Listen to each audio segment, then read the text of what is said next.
நான் படித்ததில் எனக்கு பிடித்த மௌனராகம் தொடரின் 1வது பகுதி.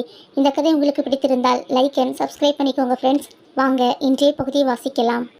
ஹே அமுதா, இங்க வாடி என்று உளவியல் துறையின் நீளமான வரண்டாவில் தூரத்திலிருந்து ஒலித்த தோழி ஸ்ருதியின் குரலை கேட்டு தன் கையில் இருந்த புத்தகத்திலிருந்து பார்வையை விலக்கி நிமிர்ந்தாள் அமுதா.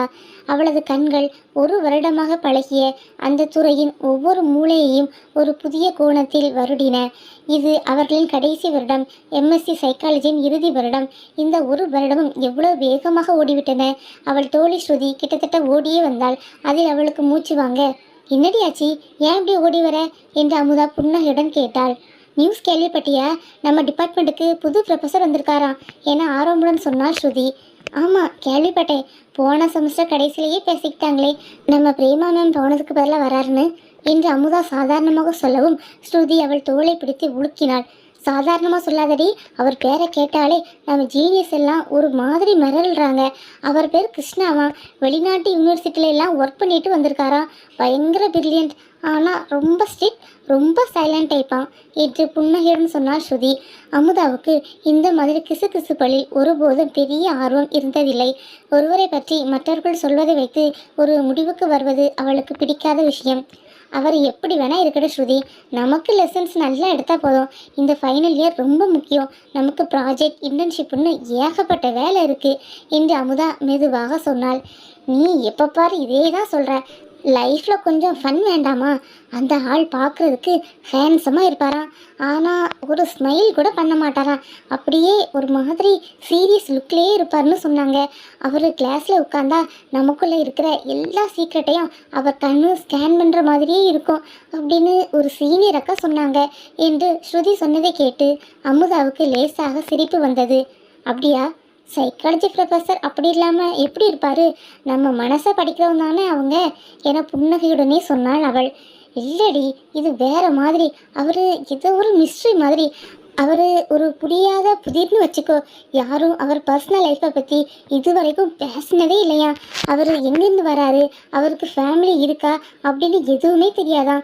நம்ம டீன் மீனாட்சி மேம்கே அவரை பற்றி முழுசாக தெரியுமான்னு டவுட்டா என்று ஸ்ருதி தன் கண்களை விரித்து ரகசியம் சொல்வது போல குரலை தாழ்த்தினாள். அமுதா அமைதியாக இருந்தாள். கிருஷ்ணா, அந்த பெயர் அவள் மனதில் ஒருமுறை ஒலித்து ஓய்ந்தது.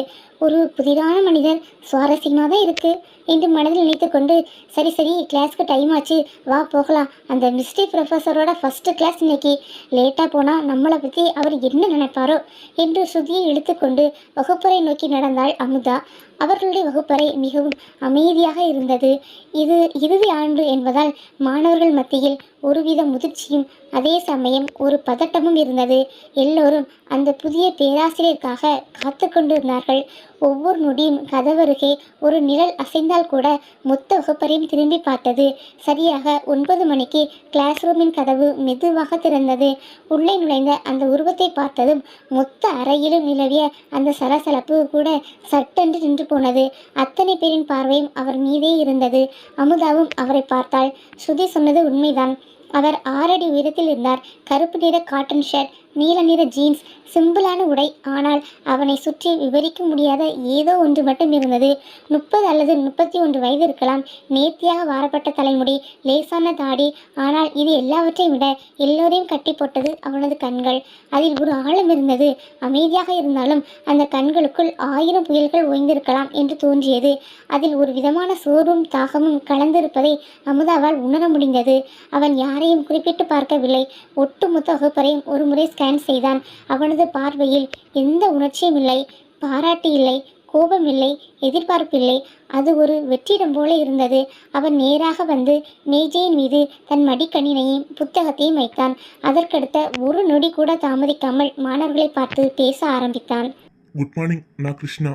இந்த செமஸ்டர் உங்களுக்கு அப்நார்மல் சைக்காலஜி அப்புறம் தெரப்பியூட்டிக் டெக்னிக் பேப்பர்ஸ் நான் ஹேண்டில் பண்ண போகிறேன் என்றான் கிருஷ்ணா. அவனது குரல் ஒரு நதியைப் போல இருந்தது. ஆழமான அமைதியான நதி. ஆனால் அதன் உள்ளே இருக்கும் சூழல்களையும் ஆபத்துகளையும் கணிக்க முடியாது. அந்த குரலில் ஒரு கம்பீரம் இருந்தது. ஆனால் ஒரு துளி கூட உணர்ச்சி இல்லை. முதல்ல ஒரு விஷயம் தெளிவாக சொல்லிடுறேன். என் கிளாஸில் தேவையில்லாத பேச்சு, late arrivals, mobile phone usage இதெல்லாம் எனக்கு பிடிக்காது. நாம் படிக்க போகிறது மனங்கள் பற்றி. அதுக்கு முதல்ல நமக்கு டிசிப்ளின் தேவை என்றவன் சொன்ன விதத்தில் மொத்த வகுப்பும் அமைதியானது. ஓகே, இன்னைக்கு நம்ம first class. Let's start with simple question. என்று அவன் வகுப்பறை ஒருமுறை பார்த்துவிட்டு வாட் இஸ் நார்மல்?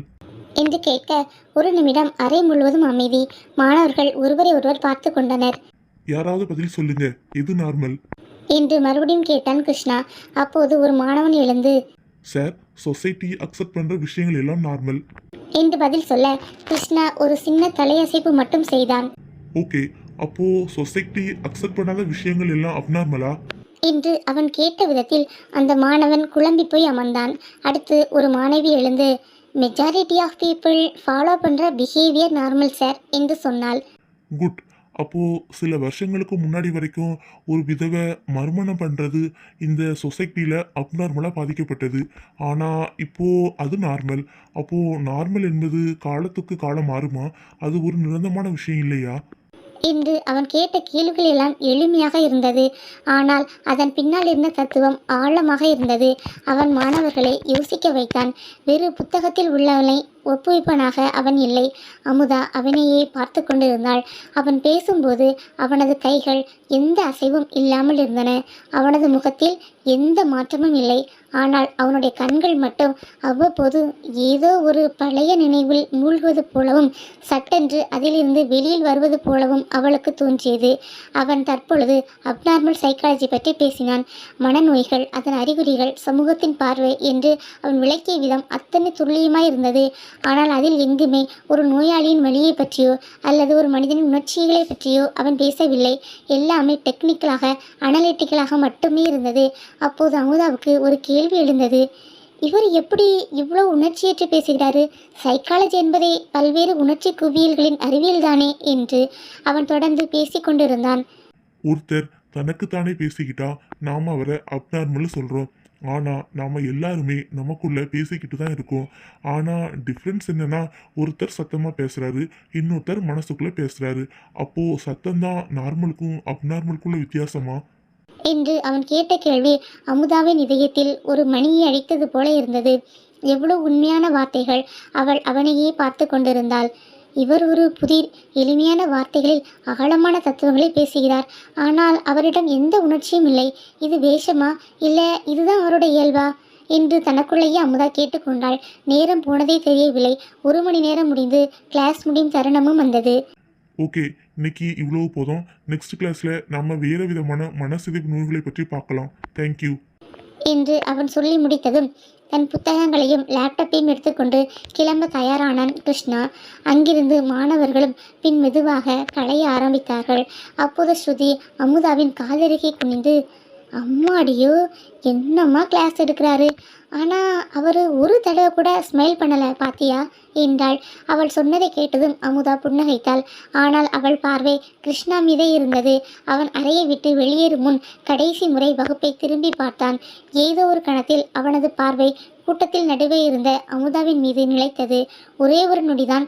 ஆனால் அந்த ஒரு நொடியில் அவளது ஒட்டுமொத்த உலகமும் ஸ்தம்பித்து நின்றது போல் உணர்ந்தாள் அமுதா. அவனது கண்கள், அந்த கண்கள் அவளிடம் ஏதோ பேச முயற்சிப்பது போல உணர்ந்தாள்.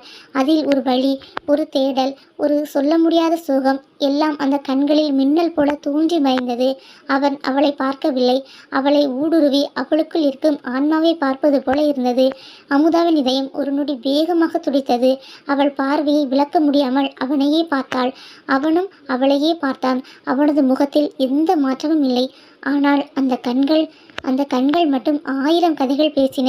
அடுத்த நொடியே அவன் தன் பார்வை விலக்கி கொண்டு அறையை விட்டு வெளியேறினான். வகுப்பறை மெதுவாக காலியானது. ஆனால் அமுதா மட்டும் அதே இடத்தில் அதே அதிர்ச்சியுடன் அமர்ந்திருந்தாள். அவள் காதுகளில் ஸ்ருதி பேசுவது எதுவும் விழவில்லை. அவள் மனதில் அந்த ஒரு நொடிப்பார்வை மட்டுமே மீண்டும் மீண்டும் ஓடிக்கொண்டிருந்தது. யார் இவன்? ஏன் இப்படி ஒரு பார்வை? இது வெறும் பார்வையா, இல்லை புயலுக்கு முன் வரும் அமைதியா என்று அவள் மனம் என்னென்னவோ அசை போட்டு கொண்டிருந்தது. அன்றுதான் அவள் முதலில் கிருஷ்ணாவை பார்த்தாள். ஆனால் அவள் அறியவில்லை, அவள் பார்க்க ஆரம்பித்தது அவனை மட்டுமல்ல, அவளுக்குள்ளேயே அவள் இதுவரை கண்டிராத ஒரு புதிய உலகத்தையும் தான். அன்று முதல் அவளது நாட்கள் முன்பு போல் இல்லை. அவளது மனதில் கிருஷ்ணா என்ற பெயர் ஒரு சாய்ந்த கவிதையின் முதல் வரியாக எழுதப்பட்டு விட்டது. கிருஷ்ணாவின் முகம் ஏன் எந்த ஒரு உணர்ச்சியும் இல்லாத மாதிரி இருக்கிறது? அவனின் இந்த உணர்ச்சியற்ற முகத்திற்கு பின்னால் ஏதாவது காரணம் இருக்குமா? கிருஷ்ணாவை முதல் முறையாக பார்த்த அமுதாவுக்கு அவனை பற்றி அறிந்து கொள்ள மனம் ஏன் தவிக்கிறது? இந்த தவிப்பிற்கு காரணம் என்னவாக இருக்கும் என்பதை தொடர்ந்து வரும் பகுதியில் தொடர்ச்சியாக அடுத்தடுத்து வாசிக்கலாம். தேங்க்யூ.